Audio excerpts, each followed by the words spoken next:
띠르롱 안녕하십니까. 오늘도 많이 더우셨죠. 정말 왜 이렇게 계속 덥니. 자, 오늘 드릴 말씀은 많고 시간은 짧고 빨리 시작하죠.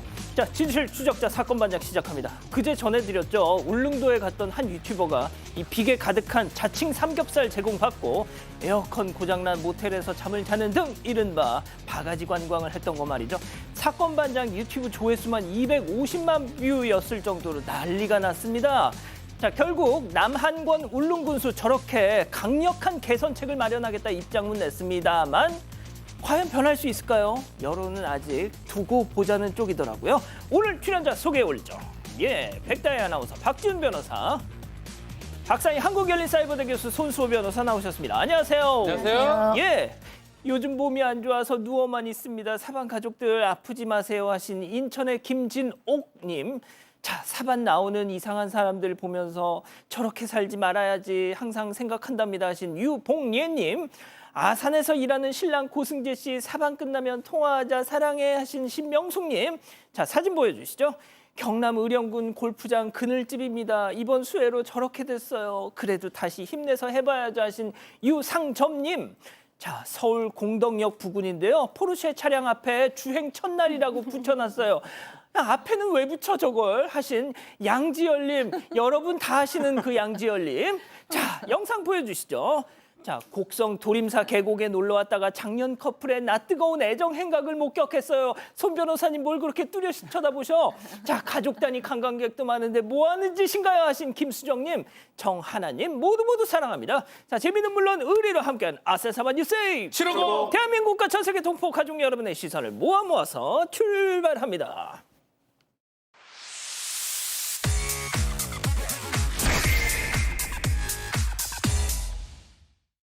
첫 번째 가볼까요?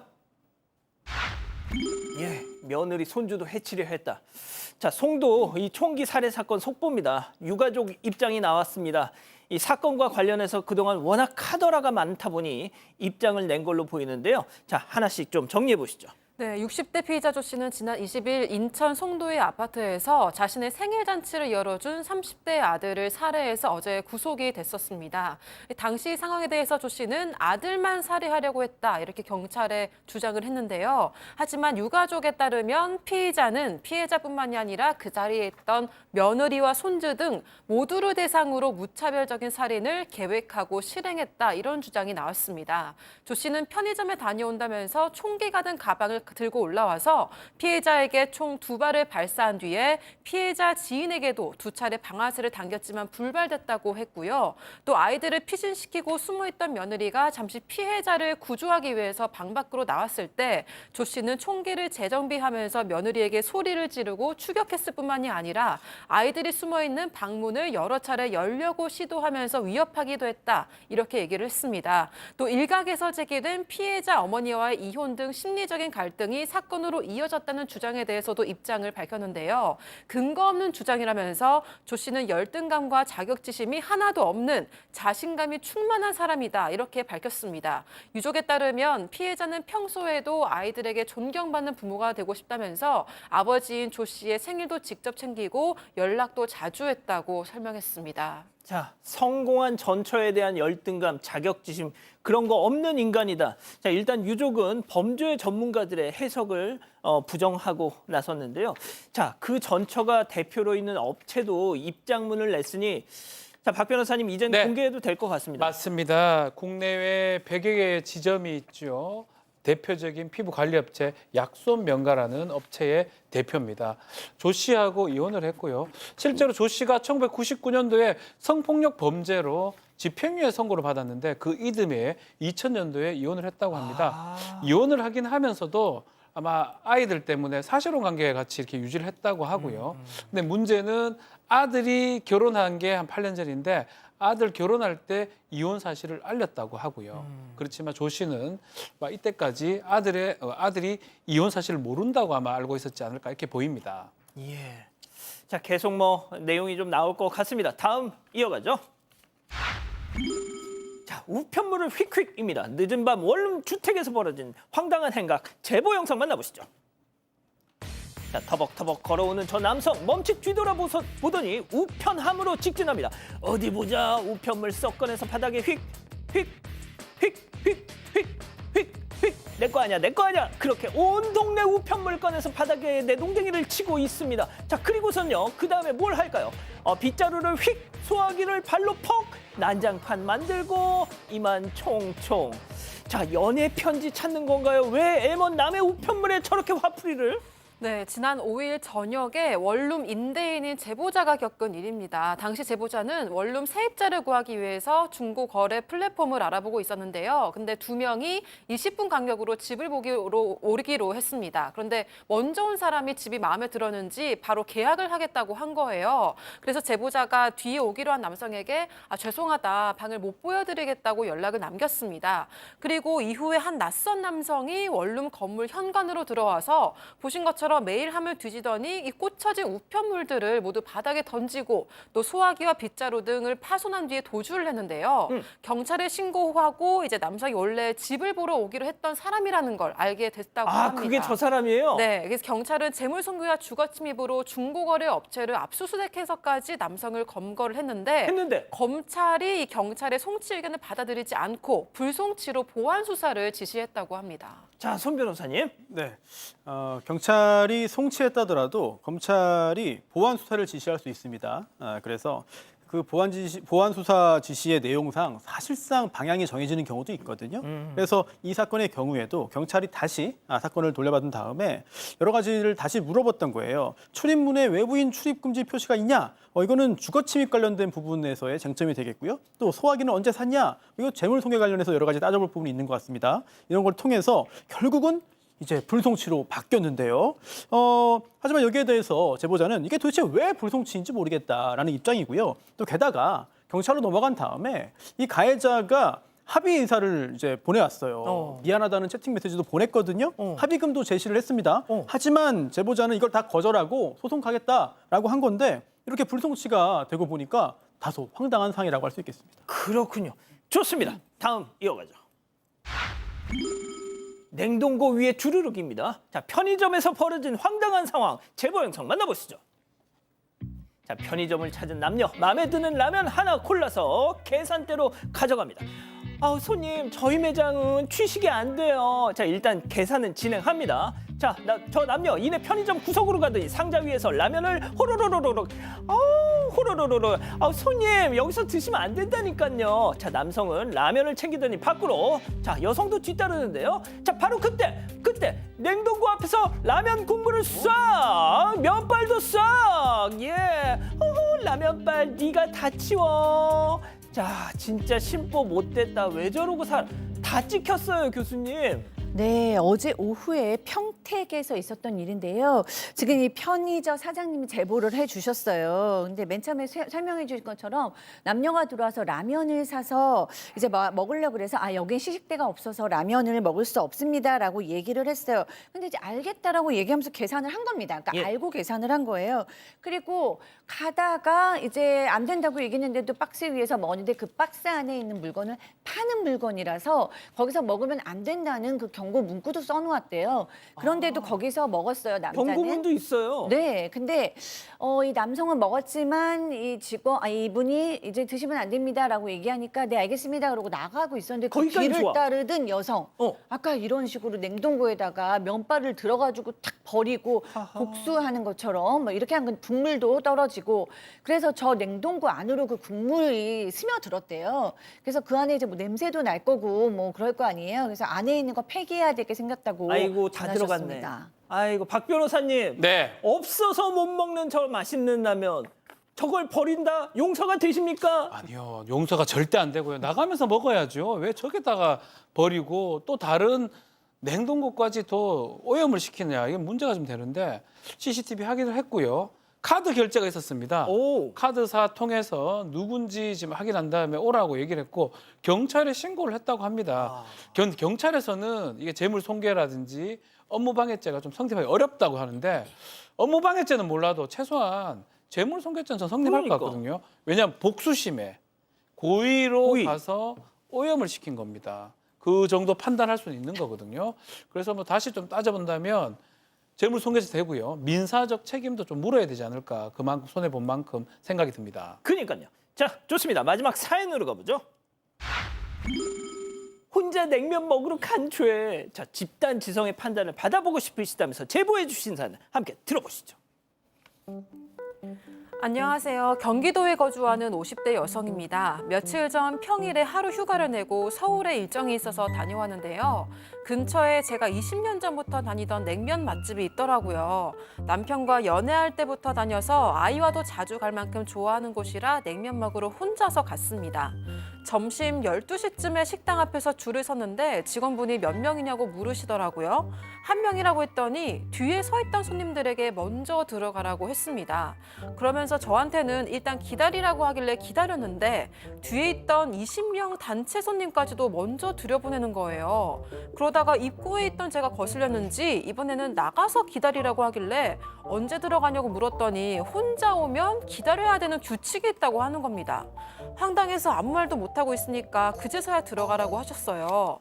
제가 한 명 손님이면 20명이 들어가도 기다리는 룰이 어딨냐. 예전부터 다녔는데 그런 건 처음이다 이렇게 얘기를 했더니 그 직원이 주문서를 테이블에 던지면서 짜증을 내더니 시비를 건다고 얘기를 하더니 떠났습니다. 결국 냉면도 다 못 먹고 집에 돌아오는 내내 창피함에 눈물까지 나더라고요. 오래전부터 정말 좋아했던 식당인데 앞으로 갈 수 있을지도 모르겠습니다. 한 명 손님은 이런 취급을 받아도 되는 건가요? 자, 서울 중구에 있는 아주 유명한 냉면집. 자, 기다리고 기다리셨던 부처 핸즈업 타임 6천여 분의 우리 가족 여러분들 채팅창에 X로 함께 참여해 보시죠. 먼저 냉면집 직원입니다. 아이고 진짜 이 아줌마 안 그래도 더워 죽겠는데 열받게 하네. 아, 여름에 그것도 낮에 역사와 전통이 살아 숨쉬는 우리 냉면집 사정 어떤지 뻔히 알면서 저 뒤에까지 늘어선 줄 좀 봐요. 줄 좀. 단체 손님의 직장인 손님도 저렇게 바글바글 거리는데 어디 혼자 와가지고 자리를 내놔라 마라. 우린 뭐 흙퍼서 장사하냐? 안 팔아 동그라미. 그렇습니다. 여기서 만약에 동그라미를 드시면 마지막 방송이죠. 다음 사연자 손님입니다. 아니 아줌마, 1인 손님은 손님도 아니에요? 무시하는 것도 정도가 있지. 입장 바꿔놓고 생각해봐. 먼저 와서 기다리는데 20명 단체 손님이 쭈루루루 들어가면 화나 안 나. 그리고 뭐 혼자 오면 기다려야 한다는 규칙? 그런 규칙 어딨어? 맛집이라고 콧대가 그냥 하늘을 찌르네. 이번에 여수 식당도 그러다가 한 방에 훅 갔어. X. 손 변호사님. 저는 사실 그 음식에 대한 어떤 여러 가지 뭐 식견이 없어가지고 줄을 잘 안 서요. 그런데 또 음식 좋아하시는 분들이라든지 새치기 하세요 그럼? 맛집을 찾는 분들은 이런 경우를 종종 겪으신다고 하더라고요. 그런데 우선 고생하시는 그런 식당 업주분도 계시고 또 종업원도 일도 많고 힘듭니다만 가장 최우선적으로 봐야 되는 것은 손님들이 얼마나 만족하느냐. 그게 중요할 것으로 보이고요. 그리고 또 설령 여러 가지 융통성이 발휘돼야 되는 그런 상황이라 하더라도 미리 설명을 하거나 아니면은 사후라도 잘 알아둘 수 있게 설득을 해야 되는데 그런 부분이 부족하지 않았나 이런 생각이 듭니다. 그러니까요, 교수님. 네, 이분은 진짜 찐 단골 손님이잖아요. 지방에서 왔고 혼자서라도 기다려서 드시려고 웨이팅도 했고 지금 날씨도 너무 더운데 이런 소중한 손님을 이렇게 막대하고 하대한 건 정말 잘못한 거라고 생각을 해요. 물론 식당 주인은 그러고 싶은 마음은 없었을 수 있죠. 직원 교육의 문제일 수도 있는데 어쨌든 굉장히 불쾌하셨을 것 같고요. 물론 저도 요즘 이제 식당에 가면 좀 기다릴 때 예를 들어서 단체석은 이제 뭐 다 마련돼 있으니까 단체석이 비어서 단체부터 들어가겠습니다. 조금만 기다려주세요. 이렇게 또 이렇게 사정을 얘기하시는 분도 있어요. 그러면 이제 기다려드릴 수가 있어요. 근데 이 경우에는 그렇게 친절하게 응대를 하면 설명을 해준 게 아니라 나중에 거의 테이블에 던지고 짜증내고 왜 시비 거냐 이런 식으로 얘기한다? 있을 수 없는 일이라고 생각합니다. 그러니까요, 박 변호사님. 자, 요즘 냉면이나 어떤 식당이나 혼밥 또 혼자 먹는 사람 많기 때문에 그런 좌석들이 있습니다. 저 같은 경우도 거의 뭐 혼자 먹거든요. 오. 2인석에 이렇게 1인 앉으면 되는 거고 20인석 있으면 그 안에 옆에 먹으면 되잖아요. 사실 그것도 말이 안 되는 상황으로 봐야 아, 그럼 되고. 박 변호사님 모르는 사람하고 마주보고 전 먹습니다. 아, 진짜요? 뭐 어때요? 그럼 인사도 하고요. 맛있게 드시라고 하고. 그런 것들이 좀 사실은 그게 문화가 됐기 때문에 가능한 거거든요. 더더군다나 냉면은 좀 이런 말씀 드리기 뭐하지만 물냉면이요. 한 3분 정도면 다 먹습니다. 저 기준으로. 조금만 더 짧게. 1.5분, 아, 1분 30초면 그냥 몇 번 자르고 2번 정도 넣으면 물 쫙 마시면 끝나는 상황이거든요. 이걸 갖고 말이야, 이걸 뭐 기다린다고 한다는 것 자체가 뭐 이분 우리 제보자분 천천히 드신다고 하더라도 오래 안 걸립니다. 회전율이 매우 짧거든요. 정말 어떻게 보든 저쪽에 보든 서비스 정신도 없고 이유도 좀 없다고 봅니다. 자, 백다연 아나운서. 저도 이 사연자에게 되게 좋은 기억이 많은 곳이라서 좀 많이 속상했을 것 같다는 생각을 했는데요. 정말 그 요새 혼자서 밥 먹는 사람들도 많은데 좀 경우가 아니라고 생각을 했고 특히 주문서를 던지는 게 정말 충격적이었습니다. 가족분들도 많이 비슷하게 생각을 하신 것 같아요. 내 사랑 선희민이님, 요즘 1인 가구가 늘어나고 혼밥 혼술도 많은데 완전 장사 속이네요. 가지 마세요라고 하셨고요. 김매숙님도 다시는 가지 마세요라고 하셨습니다. 우수라님은 잘못된 식당 문화 이런 댓글 남겨주셨습니다. 자, 제보 메일, 제보 카톡 많은 연락 기다리고 있겠습니다. 잠시 후 돌아옵니다. 채널 고정 리모컨 돈터치. 예. 새로운 IPTV 알아? 이 퀄리티 이 가격인데 900원 OTT 할인까지 따져보면 확실한 TV IPTV. 아이가 다쳤어. 마데카설 출동. 상처엔 진물엔 마데카설로 성공. 옛설 칫솔 마데카설. 알리는 말이죠. 의식의 흐름대로. 와우, 계속 보게 되네. 어때? 네가 찾던 취향 여기 다 있지? 나의 취향 만능 알리. 알리익스프레스. 빨리, 빨리, 빨리, 빨리, 빨리. 빨리빨리 자라는 나라의 패스트푸드. 당연히 놀라울 수밖에. 한국인의 패스트푸드를 세계인의 베스트푸드로. 롯데리아. 너무 빨리 먹었나?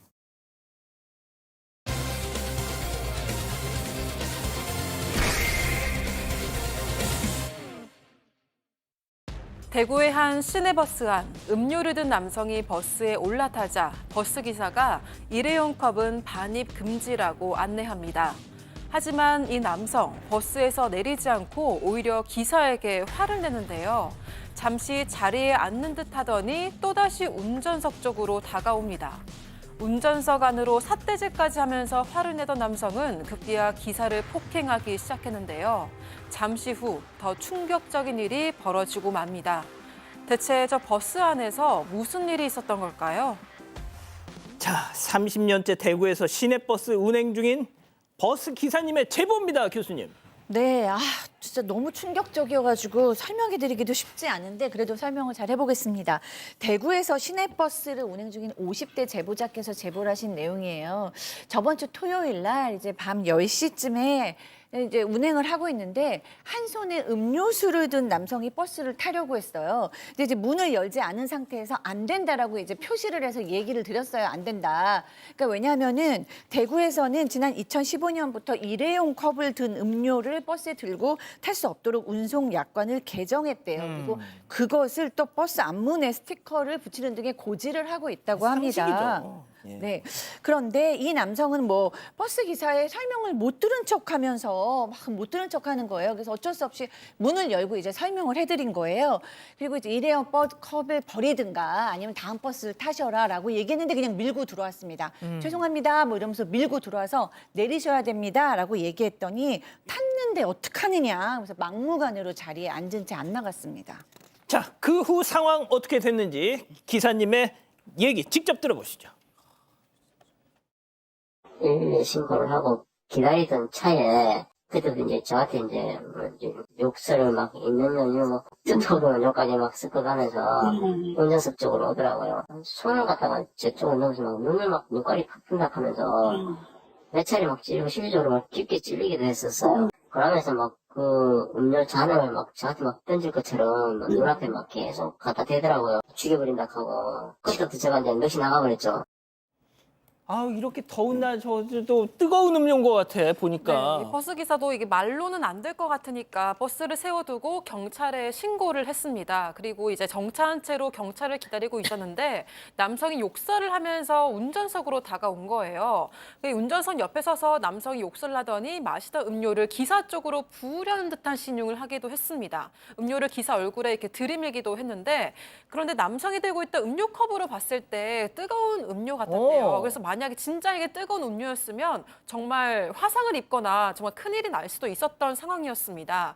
이후에도 남성은 삿대질을 하면서 운전석 안쪽으로 팔을 넣고 눈을 파버리겠다 이렇게 좀 심한 말들을 하면서 협박을 했고 실제로 기사의 눈을 여러 번 찌르기도 했다고 하고요. 아이고. 이런 상황에서도 버스기사는 남성에게 하지 마세요. 이러면 나중에 후회합니다. 이렇게 말로만 대응할 수밖에 없었다고 합니다. 그래서 버스기사는 너무 갑작스럽게 상황이 펼쳐지다 보니까 넋이 나갔었다고 설명했습니다.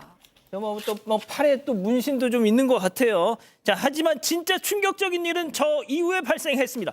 체크포인트 짚어보죠. 바지춤을 내리더니 뭘 했을까요? 또 이어서 들어보시죠. 이 양반이 안 되겠다 하면서 의자 잠깐 앉는 것 같지만 바지춤을 막 내리면서 앞으로 오더라고요. 그러되면은 똥을 또 사모님이 앉아서 쭈그리 앉아갖고요. 제 바로 밑에서 이게 뭐 이런 일이 다 했지. 그거하고 제가 진짜 그때 아무 말도 못했어요. 그런데 마침 딱 하는 싸고 앉아있는 와중에 이제 경찰분들이 오고 아무 쪽으로 예경이하면 오더니만 뭐 그걸 보더니 기겁하고 남자한테 막 왜 그러냐고 막 머쓱하면서 했는데 뭐 제어가 안 되는 거예요.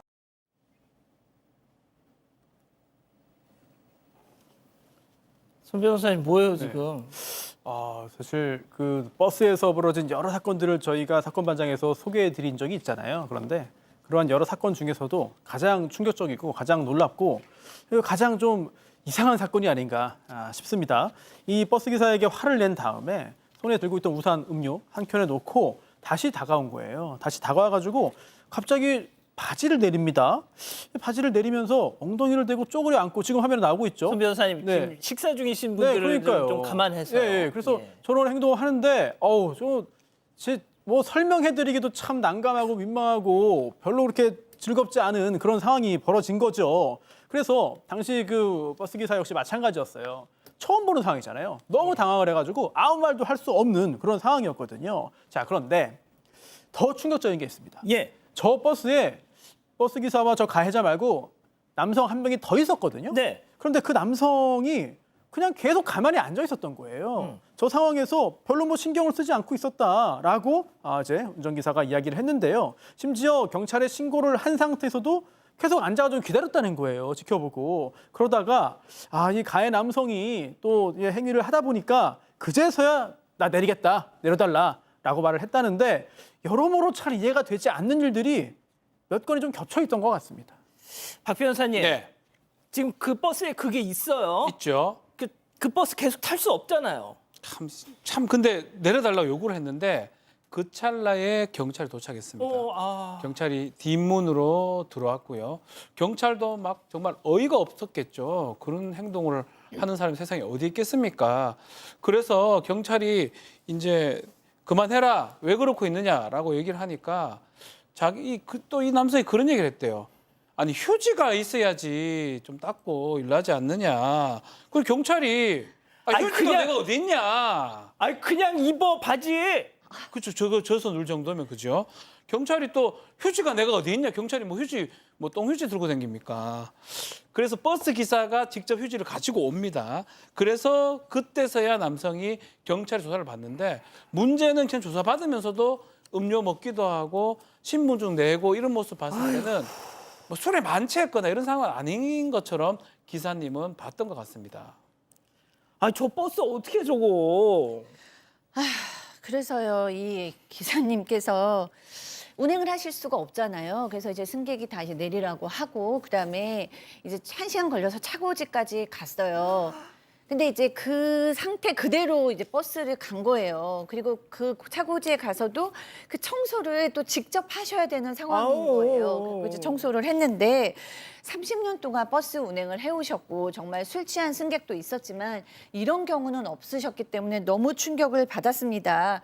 그럼에도 불구하고 이제 토요일 날 이 일을 겪고 일요일, 월요일 운행을 하셨대요. 근데 아이고, 한 이틀 세상에. 후에 이게 이제 정신적인 타격을 입으신 거죠. 그 후에 손님이 탈 때마다 눈도 못 마주치겠고 뭐 대응하기가 어렵고 그다음에 이제 그 모든 것들이 뭐 시각적, 후각적 모든 것들이 다 그대로 떠오르니까 도저히 운행을 하실 수가 없어서 그냥 회사에 휴가를 요청해서 지금 쉬시는 중이고 정신과 진료도 받았는데 그 병원에서는 급성 스트레스라고 얘기를 했대요. 상대방이 제가 봤을 땐 정말 원시적이고 원색적으로 조롱한 거거든요. 이 기사님을 완전 그냥 훼손한 겁니다. 그리고 완전 수치감을 느끼게 한 거죠. 그런데 그대로 이제 충격을 받으셨기 때문에 기사님께서 이 정말 트라우마가 되셨을 것 같습니다. 아 진짜 흉악범들뿐만 아니라 저는 개인 소견입니다만 이런 인간들도 얼굴 공개해야 된다고 생각합니다. 네, 법적으로 처벌을 피할 수 없을 겁니다. 자, 우선 가장 중하게 볼 수 있는 것은 저런 그 배설 행위가 아니라 그 전에 있었던 운전자에 대한 공격 행위입니다. 즉 운행 중인 저런 버스 운전 기사에게 폭행을 한 거잖아요. 예. 따라서 정차하고 있었지만 운행 중의 정차는 운행 중으로 보기 때문에 특정범죄가중처벌법상의 운전자 폭행죄로 처벌될 것으로 보이고요. 또한 그 후에 있었던 행위도 법적으로 좀 고민을 해봐야 돼요. 왜냐하면 옷을 벗은 게 이제 과다 노출도 있고요. 또는 노상방뇨죄도 있지만 잘 적용되지 않을 것 같고요. 이 사안에서는. 그리고 또 가끔 가다가 이제 뭐 공연음란죄나 아니면 모욕죄 아니냐라고도 볼 수 있겠습니다. 이거 역시 잘 적용되지는 않을 것 같습니다. 하지만 그렇다 하더라도 앞에 했던 저 운전자에 대한 폭행이 너무나 중한 범죄이기 때문에 여기에 대해서는 처벌이 이어질 것으로 보이고 내일 피해자 조사를 할 예정이거든요. 예. 피해 사실을 모두 다 진술하시고 처벌로 이어질 수 있도록 절차를 진행하면 되겠습니다. 진짜 아저씨 누군진 몰라도 평생 반성하고 사세요 진짜. 자 이렇게 정리하고요. 두 번째 이어갑니다.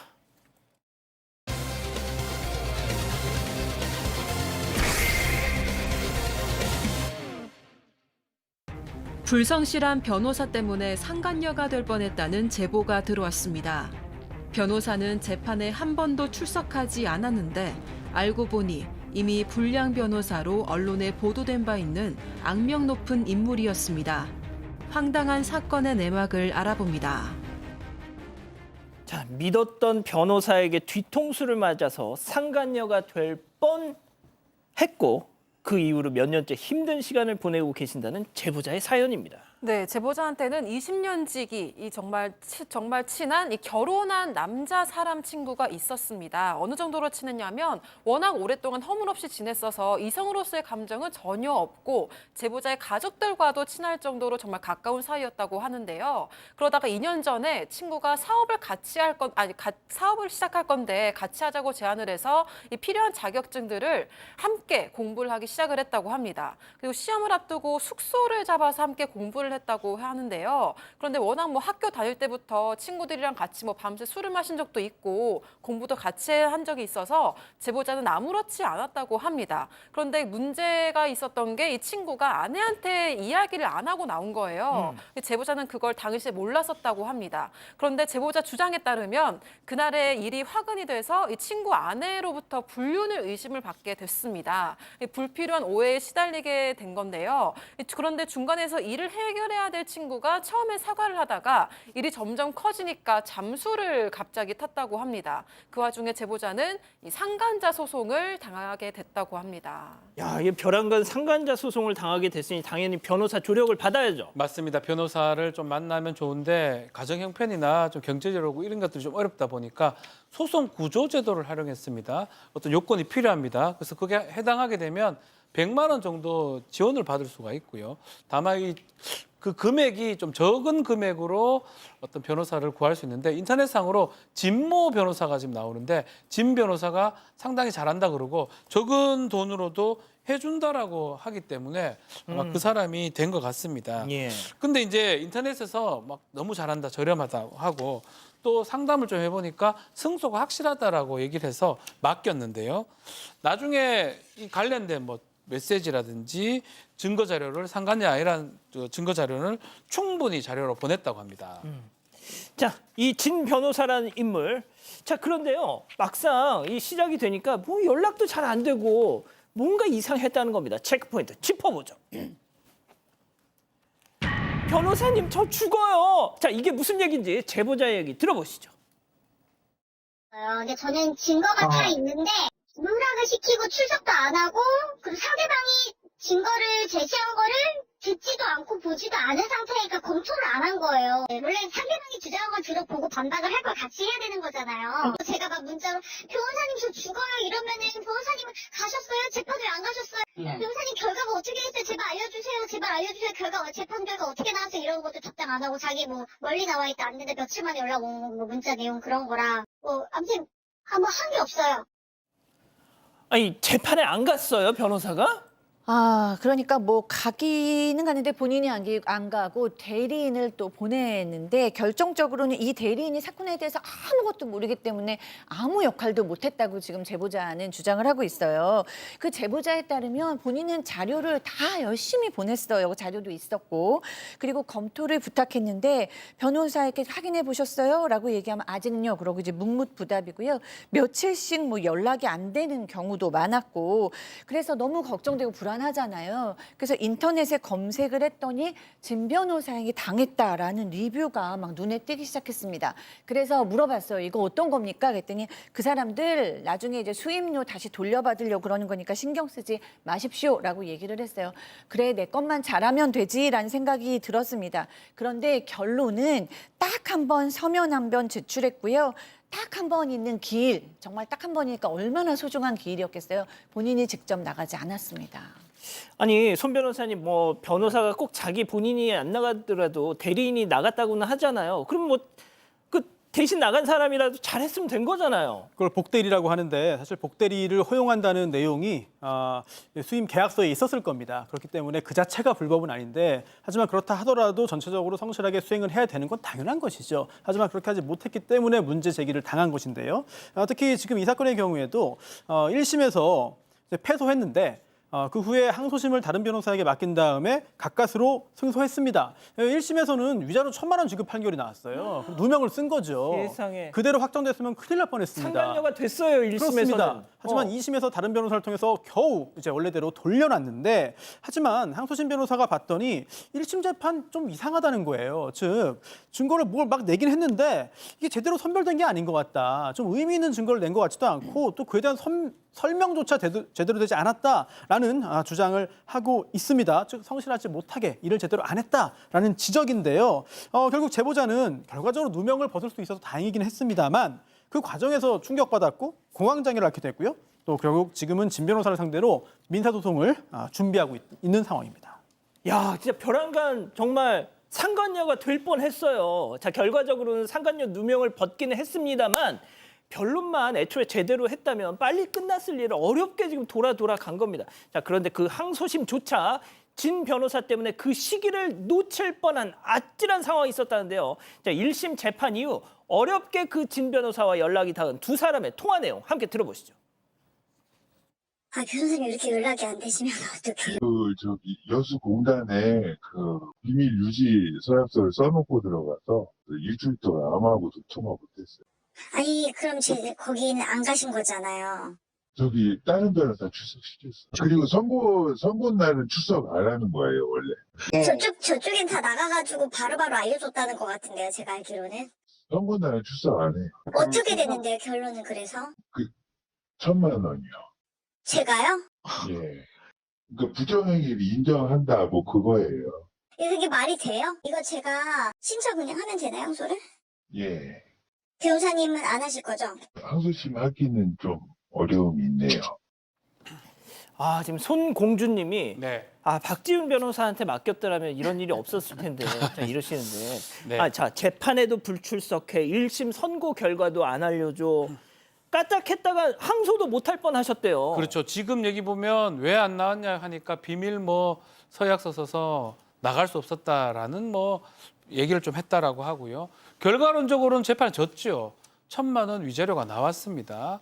맡을 수 있냐니까 못 맡는다라고 항소심 하기엔 어려움이 있다라고 진 변호사가 얘기를 했고 또 그 얘기도 합니다. 다른 변호사가 갔는데 그 사람한테 돈을 줬다라는 거예요. 돈 들여서 다른 변호사 썼다라고 또 변명 아닌 변명을 좀 하는 것 같습니다. 그래서 나중에 이제 결국 다른 변호사를 통해서 항소심을 진행을 했는데 그 불륜 증거라고 알려졌던 1심에서 인정됐던 증거가 그 녹음 자료로 봤을 때는 성행위나 불륜, 부정행위 인정하기 어렵다 해서 결과론적으로는 원고의 청구를 2심에서는 기각을 했습니다. 자, 교수님, 그런데 이 진모 변호사 네. 그 업계에서 아주 악명이 높다고요. 네, 그렇습니다. 그러니까 이 케이스만 하나 있으면 좀 저희가 좀 사실은 좀 지켜볼 일이라는 생각도 드는데 이 사람이 지금 너무 많은 사람들이 이 사람에게 사기를 당했다 혹은 정말 불성실했다 뭐 이런 식의 이유로 모여 있는 그 모임이 있어요. 심지어 그 모임을 거쳐간 피해자가 50명이 넘고요. 현재도 20명이라고 합니다. 그러니까 진 변호사에게 피해를 당한 사람들의 모임이라는 이름이에요. 근데 이게 이제 수법이 예를 들어서 완전히 사기를 친 건 아니고 너무 불성실한 거니까 또 완전히 불법도 아니라는 거죠. 그러니까 예를 들면 재판 직전에 코로나 걸렸다고 안 온다던가 아니면은 수차례 변론을 연기시켜서 재판부한테 지적을 당한다던가 심지어 고소장을 너무 엉망으로 써서 판사가 호통을 친 적도 있다라는 거예요. 근데 이 제보자께서 이런 얘기를 하셨어요. 나는 민사소송이라 금전전 피해로 끝나지만 어떤 사람은 형사적 소송이라 어떤 사람은 이 변호사 때문에 감옥에 가야 될 수도 있다. 근데 이 사람이 워낙에 수임료가 좀 싼 100만 원대면 싼가 봐요. 그렇게 하고 또 이러다 보니까 많은 사람들이 그냥 넘어가지 뭐 이러고 넘어가고 있는 상황으로 생각이 된다고 하셨습니다. 자, 그 진모 변호사 때문에 곤욕을 치렀던 이 피해자들의 모임, 이름이 성난 의뢰인들입니다. 거기 대표 얘기 한번 들어보시죠. 그 양반이 저랑 소송했었던 그 중기 서면에도 썼고 3, 4년 동안 8천 건을 수임하고 처리했다고 하는데 8천 건을 처리하려고 하면 거의 김행장에서 처리하더라도 2, 3년 걸릴 것 같은데. 아니 그러면 그 8천 건이면 그 수임료만 네, 수십억이죠. 저 양반이 작게 받았어도 네. 예, 거의 기본으로 일단 110만 원 밑으로는 안 받아요. 저 양반이 110만 원 곱하기 만약에 8천 건이라고 치면은 뭐 수십억이죠, 일단 기본이. 자, 손 변호사님이 좀 정리해 주시죠. 네, 지금 주장한 것처럼 뭐 7, 8천 건을 담당해서 진행했다. 이거 자체가 사실이 아니라고 전해지고 있고요. 그리고 또 환불 요구가 수십 건이었다라고 했는데 그게 적은 게 아닙니다. 그 자체도 문제가 있는 것이죠. 게다가 제보자가 이제 진정을 제기한 후에 여러 사람들도 역시 같은 문제를 제기했다는 게 밝혀졌고요. 그리고 지난달 23일자로 제명됐습니다. 제명인데 영구 제명은 아니에요. 그래서 5년 동안을 일단 이제 일하지 못하는 그런 상황이 됐고요. 자격이나 면허를 가지고 있는 직종은 굉장히 큰 보호를 받습니다. 하지만 그에 따라서 능력이나 또는 정신건강 등도 계속해서 확인을 해야 될 그런 의무가 있지 않나 싶습니다. 그렇군요. 자, 좋습니다. 두 번째 사건 마무리하고요. 별별 상담소 이어갑니다.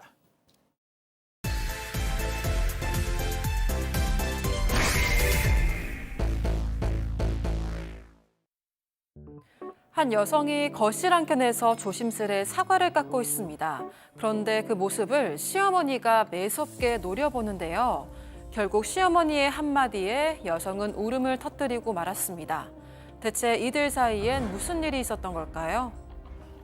교수님, 좀 네. 무섭습니다. 네, 제보자는 결혼 10년 차 40대 여성입니다. 신혼 초에 남편하고 이야기를 하다가 충격을 받았어요. 왜냐하면 남편이 보니까 이제 막 손톱 발톱이 너무 길어서 손톱 발톱 좀 잘라 그렇게 얘기를 했어요. 그랬더니 주말에 본가 가가지고 엄마한테 잘라달라고 할게 라고 얘기를 하는 거예요. 결혼 전까지 이 남편의 손톱 발톱은 다 시어머니께서 잘라주셨다고 합니다.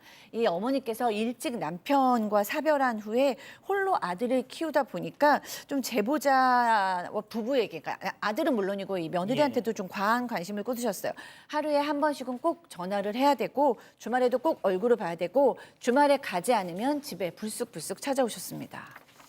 자, 그런데 이 시어머니 그냥 반찬만 두고 가시는 게 아니었습니다. 직접 제보자, 이 아내분 얘기 들어보시죠.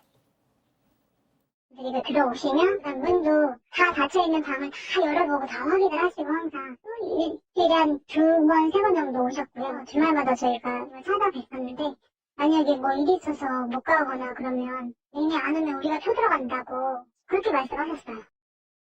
자, 그 와중에 이 며느리분 비교까지 당했는데 이른바 시친녀, 시어머니 친구 며느리 네, 시어머니에게는 그 제보자 집에 올 때도 꼭 함께 데리고 오던 친구분이 계셨대요. 근데 이 문제는 그 친구네 며느리였습니다. 하필 시어머니가 그 며느리 집에도 자주 놀러를 가셨던 건데요. 그러다가 얼마 뒤에 제보자가 이사를 하게 되면서 시어머니를 초대를 했는데 이 시어머니가 집을 한번 쭉 돌아보시더니 좀 영 못마땅한 표정을 지으시는 거예요. 그러시면서 친구 며느리네 집은 드라마처럼 참 잘해놨던데 이런 살림 솜씨 하나하나가 교육 수준을 말해준다 이러면서 좀 막말을 하면서 비교를 했다고 합니다. 게다가 4살 된 손녀가 잠투정을 부릴 때도 우리 아들은 어릴 때 참 순하고 성격 좋았는데 얘는 누굴 닮았냐 이러면서 제보자를 힐끗 쳐다보기도 했었다고 합니다. 아, 박 변호사님. 네. 자, 그렇지만 이게 더 문제는 시어머니가 겉으로 우아해 보이지만 욱하는 성격이 좀 있었다고 해요. 뭐 바빠서 며칠간 안부 전화를 못 드리고 사실은 좀 쎄했다고 하는데 주말에 이제 시어머니 만나러 가니까 아마 제보자 이 며느리를 투명인간 취급을 했다고 하고요. 급기야는 사과를 깎고 있는데 호통을 쳤다고 해요. 어떻게요? 사과를 그렇게 두껍게 깎으면 살이 나냐 살 다 깎아 먹네. 너나 먹어라 소리를 쳤고요. 짜증을 자꾸 내니까 아마 제보자가 좀 서운해서 눈물 흘렸다고 하고요. 눈물을 흘렸는데 그래도 분이 안 풀렸는지 집에 갈 때까지 계속 째려보면서 아무 말도 안 했다고 합니다. 아니, 남편 뭐 하고 있었어요? 손톱 발톱 깎고 있었습니까? 그런데 남편이 또 좀 뭔가 노력을 한 것 같긴 해요. 왜냐하면 주말마다 나 시댁 안 간다. 오히려 자기 집 안 간다고 하니까 제보자가 나 이제 못 살겠다. 안 되겠다. 당신이 전부 해결해라. 라고 했더니 남편이 그제서야 그럼 내가 해결할게 라고 하고 함께 이제 본가로 갔습니다. 네, 의외의 모습이죠. 가가지고 실제로 자신의 그 어머니한테 직설적으로 얘기를 한 거예요. 어떻게요? 아니 아내가 이제 바빠서 안부 전화나 자주 찾아뵙는 거 못할 것 같다. 그동안 고생한 거 아니냐? 라고 말을 한 거예요. 굉장히 좀 의외죠. 네, 그런데 그때 시어머니가 표정이 확 바뀝니다. 그러면서 비꼬는 거예요. 며느리한테. 야, 네가 뭐 대통령이냐? 뭐 이런 말을 한 겁니다. 그러자 남편이 화를 냅니다. 엄마 고집 좀 그만 부려. 큰 소리 치면서 결국은 시어머니와 남편 사이에 말다툼까지 벌어집니다. 야, 남편 괜찮아요, 지금까지. 자, 그런데 이때 아들 바라기 시어머니의 충격적인 행동, 제보자 얘기 들어보시죠.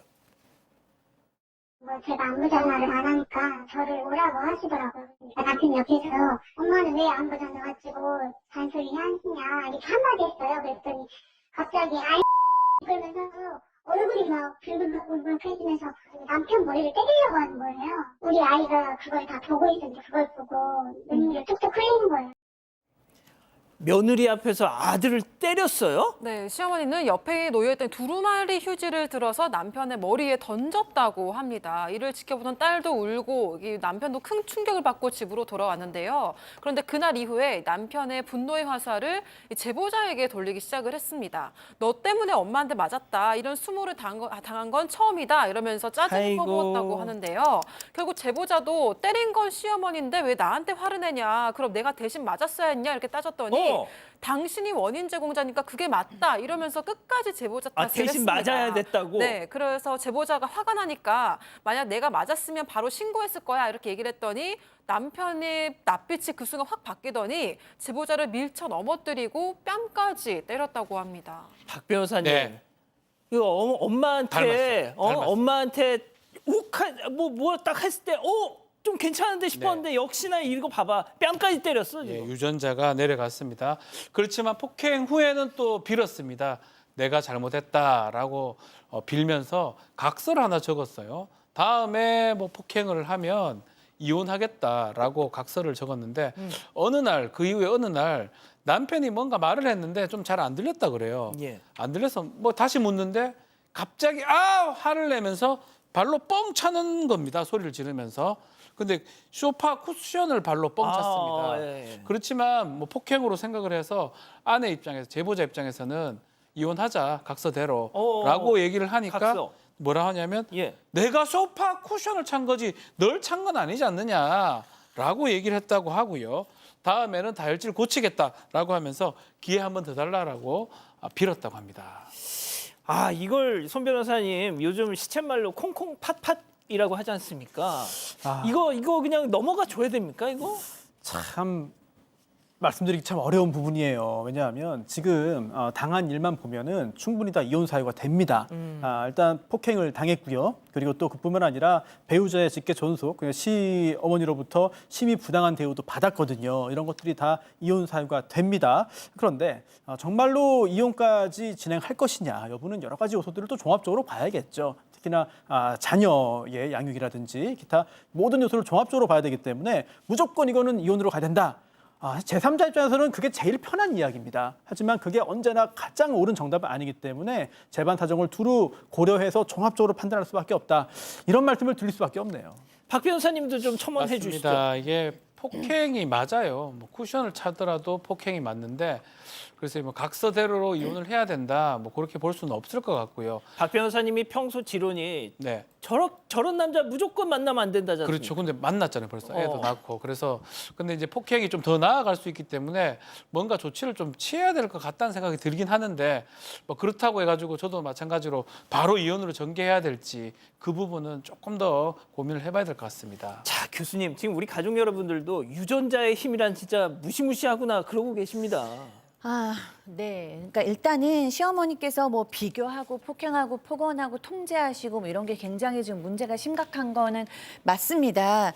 그런데 저는 이제 이혼을 해야 되냐 말아야 되냐 할 때 약간 고려할 점이 있어 보여요. 왜냐하면은 일단 무조건 지금 이혼을 하기에는 두 가지 정도가 좀 걸려요. 하나는 이성적으로는 이 남편이 아내 편을 들고 있다라는 거예요. 그러니까 이성적으로는 우리 어머니가 잘못하고 있기 때문에 아내 편을 들어줘야 된다라는 거를 알고 있고 또 하나는 이 두 분이 어머니한테 얘기한 의사소통 방식이 좀 아쉽습니다. 그러니까 둘이 함께 가서 어머니 앞에서 아내가 있는 상태에서 이제부터 우리 이 아내는 어머니한테 전화 안 할 거니까 그냥 받아들여. 이런 식으로 얘기를 하니까 어머니를 좀 이렇게 좀 자극한 것도 사실이거든요. 이 방법이 조금 좀 아쉽습니다.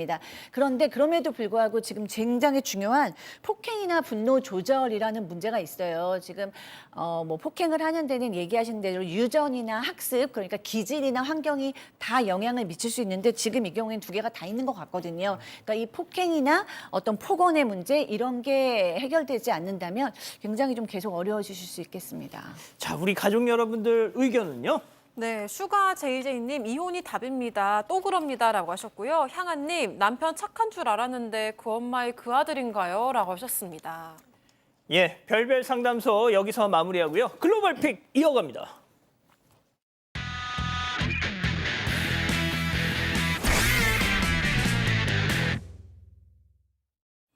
네, 식당 바깥으로 거센 비바람이 몰아치고 있습니다. 식사하던 사람들이 하나둘씩 안쪽으로 몸을 피하고 마지막까지 버티던 사람들마저도 자리에서 일어나는데요. 그러니까 직원들이 남은 음식을 옮겨주기 위해서 이렇게 테이블로 갑니다. 아우, 날씨 엄청 심하네요. 네, 그런데 채 피하기도 전에 이렇게 차량이 쾅 하고 덮치는데요. 차량! 네, 순간 몸을 피하고 있던 사람들도 화들짝 놀라서 물러납니다. 그래도 다행히 직원이 차량 아래에서 몸을 날려서 탈출을 하는데요. 오, 깔린 사람이 있을 것 같은데? 사장이 등을 다친 것 외에는 별다른 부상자는 없다고 합니다. 이날 태풍이 예보되긴 했지만 식사하는 사이에 갑자기 비가 거세진 거라고 하는데요. 우리도 요즘 여름철 날씨가 변덕스러운 만큼 늘 주의하셔야겠습니다. 자, 다음 이어갑니다. 네. 결혼식 피로연이 한창입니다. 신나는 음악과 함께 신랑 신부가 덩실덩실 춤을 추면서 입장을 하죠. 심지어 길을 따라 불꽃까지 확 솟아오릅니다. 예. 그런데 바로 뒤에 치 불에 활활 타고 있는 모습이죠. 하지만 신랑 신부는 아무것도 모른 채 신나게 춤만 추고 있습니다. 스프링클러가 팍 터지기는 했지만 하객들은 어쩔 줄 모르고 있는 상황입니다. 아, 빨리 가! 뭘 춤을 춰! 예. 결국 피로연 중단이 됐고요. 현장은 물바다가 됐습니다. 아이고. 결혼식 날 이런 일을 겪어서 부부가 속상하겠지만 더 큰 사고로 번지지 않는 게 다행인 것 같습니다. 아유, 다음 이어갑니다. 남성이 노래를 부르고 검은 옷 입은 여성이 그에 맞춰 춤을 춥니다. 주변을 둘러싼 사람들이 환호성을 지르기도 하는데요. 그런 여성의 뒤에 웬 하얀 관이 놓여 있죠. 관이 저기 왜 있어요? 믿기지 않겠지만 지금 죽은 남편의 장례식 중인 겁니다. 남편이 누워있는 관을 두고서 노래 부르면서 막 춤도 추고 신나는 공연을 연 겁니다.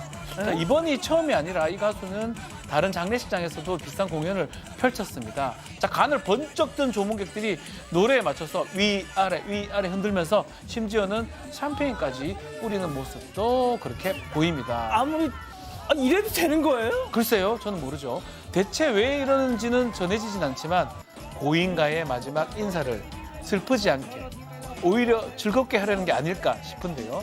영상을 본 누리꾼들도 다사황당해하는 한편 또 이런 장례식 열고 싶다는 반응도 있었다고 합니다. 송 변호사님? 이게 어떤 맥락인지 잘 모르겠는데 장례 문화가 다양하긴 하잖아요. 그런데 뭔가 특별한 사정이 있지 않느냐, 혹시 뭐 유언에 따른 것인가 싶기도 하고 굉장히 좀 궁금해지네요. 그러니까요. 마지막 영상 이어갑니다. 네, 강아지가 수영장에 뜬 부력판에 이렇게 서 있습니다. 땅으로 올라가려고 앞발을 척 올리는데요. 그런데 점점 늘어나라! 안 그래도 짧은 다리를 쭉 늘려보는데요. 꼬리까지 이렇게 바짝 세울 정도로 버텨봤지만 노력하지만 결국 이렇게 수영장에 빠지고 제 말았습니다. 모습을 보는 것 같습니다. 하지만 미련 없이 곧장 방향을 바꾼 강아지가 열심히 다리를 이렇게 휘저어서 움직이면서 열심히 헤엄을 치더니 계속 이렇게 열심히 결국 땅으로 올라가는데요. 이 모습마저도 정말 너무너무 귀엽네요. 교수님. 네, 다리가 짧아서 슬픈 짐승. 예, 사랑하는 사건반장 가족 여러분, 시원한 밤 보내시고요. 유튜브 라방 사반 후반 달립니다. 내일도 사반 750 저녁 7시 50분에 다시 옵니다. 안녕히 계십시오.